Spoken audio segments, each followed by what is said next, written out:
صحیح. اچھا علامہ صاحب، اگر ایک بات ٹیکسیشن کے حوالے سے میں کروں تو یہ ہمارا بگ سورس آف ریونیو بھی ہے. ہم نے دیکھا ہے کہ بہت سارے ملٹیپل بالکل ایسا ہے جی ملٹیپل ٹیکسز ہیں، جی ایس ٹی ہے، انکم ہے، ود ہولڈنگ ہے. تو کیا آپ ہمیں اکارڈنگ ٹو اسلامک پرنسپلز یہ چیز واضح کر سکتے ہیں تاکہ ہماری بھی رہنمائی ہو سکے کہ کون سے ٹیکسز جائز ہیں اور کون سے نہیں؟ دیکھیے حدیث مبارکہ میں ٹیکس کے حوالے سے بڑے واضح انداز میں احکامات موجود ہیں.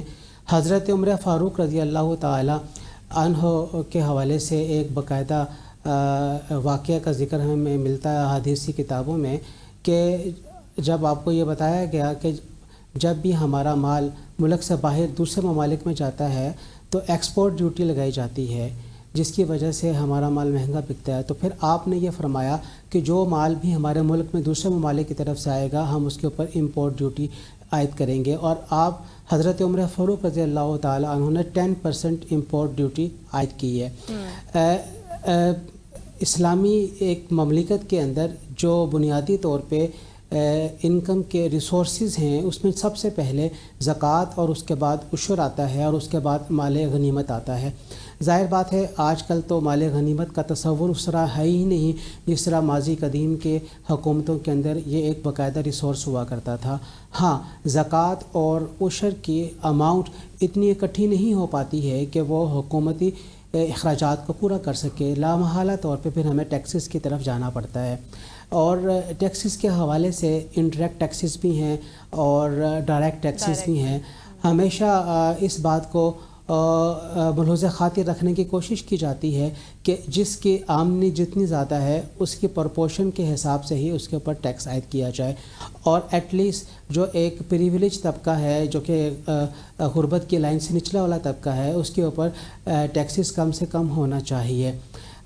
بہرحال جو ٹیکس کا نظام ہے اسے منصفانہ ہونا چاہیے اور ٹیکس جو ہے انسان کی آمدنی اور اس کے وسائل کے حساب سے ہی اس کے اوپر عائد کیا جانا چاہیے. بالکل. اچھا علامہ صاحب مجھے یہ بھی بتائیے گا کہ جس طرح آپ نے زکوٰۃ کا ذکر کیا، زکوٰۃ کیونکہ ایک لازمی جز بھی ہونا چاہیے، ہم ایک اسلامی اسٹیٹ بھی ہیں، کیا آپ سمجھتی نہیں کہ ہمارا زکوٰۃ کا نظام ابھی تک اتنا انٹیکٹ بھی نہیں ہے؟ یہ ہمارے علماء کی بھی ہماری بھی ذمہ داری ہے کیونکہ زکوٰۃ اگر ہم زکوٰۃ کے نظام کو اس طرح سے رائج کر دیں تو ہم اپنا قومی فریضہ سمجھ کے جس طرح ٹیکس دیتے ہیں اسی طرح سے ہم دینی فریضہ سمجھ کے زکوٰۃ بھی دیں گے تو سارے مسائل حل ہو جائیں گے. جی بالکل.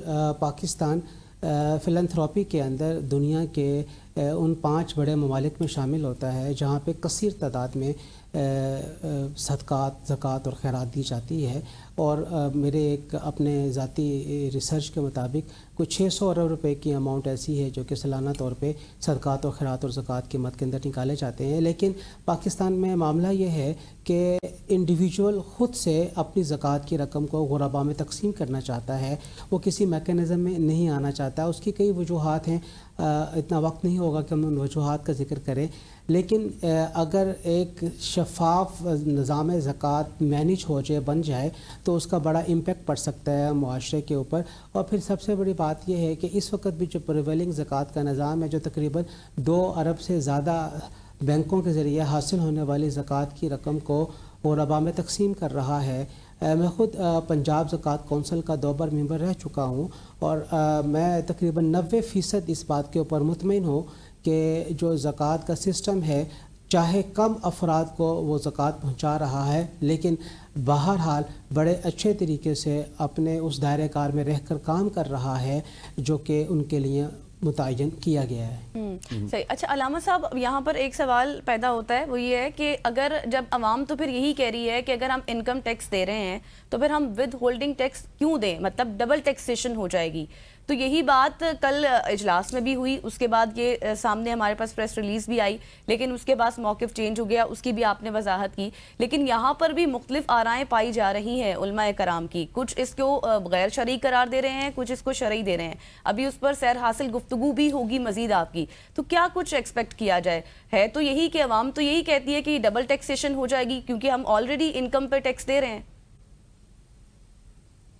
دیکھیے جس وقت ہم فائلنگ کرتے ہیں تو ہمارے جتنے بھی ریسورس آف انکم ہے وہ کلب ہو جاتے ہیں، اور کلب ہونے کے نتیجے میں ہمارا جو ٹیکس کا لیول ہے یا اس کی سلیب ہے وہ ہماری زیادہ ہو رہی ہوتی ہے۔ عام طور پر جو ڈیڈکشن ہوتی ہے وہ انڈیویجول ایک سورس آف انکم سے ہو رہی ہوتی ہے، کلب ہونے کے نتیجے کے اندر اس میں اضافہ ہو جاتا ہے۔ تو جب ہم فائلنگ کے اندر جاتے ہیں تو پھر جب چیزیں کلب ہو جاتی ہیں، انکم کلب ہو جاتی ہے، تو آٹومیٹکلی سلیب بڑھ جاتی ہے۔ تو پھر جب اس کو کیلکولیٹ کیا جاتا ہے تو وہ پھر جو بھی ٹیکس عمومی طور پہ ہم یہی دیکھتے ہیں کہ وہ اس لیول کے اوپر کم و بیش آ رہا ہوتا ہے جس لیول کے اوپر وہ چیزیں آ رہی ہوتی ہیں۔ لیکن اس میں ایک بڑی اہم بات ہے کہ دیکھیے ہمیں اپنے معیشت کو اور اپنی اکانومی کو پیپر لیس اکانومی کی طرف لے جانے کی ضرورت ہے، جہاں پہ تمام کی تمام چیزیں ورچولی ہونی چاہیے اور بالکل کلیئر کٹ ہونا چاہیے کہ کس آدمی کی کتنی انکم ہے اور اس کا کتنا ایکسپینڈیچر ہے اور اس کی کتنی سیونگ آ رہی ہے۔ پاکستان کی اکانومی کے اوپر جو بڑا اعتراضات کیے جاتے ہیں ان میں سے ایک یہ بھی ہے کہ یہ آلموسٹ زیادہ کیش کے اوپر چل رہی ہوتی ہے۔ میں ابھی ایران میں گیا، میں دیکھ کے حیران رہ گیا کہ ایک ریڑھی فروش کے پاس بھی کیش نہیں تھا، اور وہ بھی اگر علامہ صاحب ہمارے پاس وقت کم ہے، مجھے صرف شارٹلی آنسر کیجیے گا۔ علامہ صاحب مجھے شارٹلی آنسر کیجیے گا، آپ نے حضرت عمر کے دور کی بات کی جہاں پہ امپورٹ ڈیوٹی لگائی گئی، وہ 10% تھی یا پھر 15% ہوئی ہوگی یا بڑھ کے 20% ہوئی ہوگی۔ ہمارے یہاں ہوتا ہی ہے، صرف آپ پیٹرول کی مثال لے لیں، اس کی ایکچوئل پرائس تقریباً 150 ہوتی ہے، لیکن ود ہولڈنگ ٹیکس، لیویز اور سیل ٹیکس پتہ نہیں کیا کے لگا کے اس کے اوپر ہم 100-150 روپے اوپر چارج کر لیتے ہیں۔ سو یہ بھی جائز ہے یا پھر اتنا زیادہ بھی ٹیکس نہیں ہونا چاہیے؟ دیکھیے میں نے آپ سے یہ بات عرض کی ہے کہ جو ہمارے حکومتی اخراجات ہیں جس کے اندر بنیادی اخراجات حکومت چلانے کے لیے اور جو ایکسپینڈیچر خرچ کیا جاتا ہے ڈیولپمنٹ کے اوپر، یہ سارا کا سارا ہی ہمارے آلموسٹ ہمارے ٹیکسز سے جو ریونیو جنریٹ ہو رہا ہوتا ہے اسی سے کیا جا رہا ہوتا ہے، اور جتنے زیادہ ایفیشینٹ اس کا استعمال ہوگا اتنا ہی زیادہ پبلک کو، معاشرے کو اس کا فائدہ ہوگا۔ دیکھیے بھلے سے چیز مہنگی بھی ہمیں خریدنی پڑے لیکن اس کا استعمال میں یہ سمجھتا ہوں کہ پراپر وے سے ہونا چاہیے۔ بہت شکریہ علامہ راغب نعیمی صاحب ہمارے ساتھ موجود تھے، چیئرمین اسلامی نظریاتی کونسل۔ کل جو ہم نے دیکھا کہ کیوس سا پیدا ہو چکا تھا، بہت بحث ہو رہی تھی، اس حوالے سے انہوں نے کلیریفیکیشن بھی دے دیا۔ بالکل ایسے یہاں پہ وقت ہوا جاتا ہے ایک شارٹ سی کمرشل بریک کا، بریک دیتے ہیں، واپس آتے ہیں، ہمارے ساتھ رہیے گا۔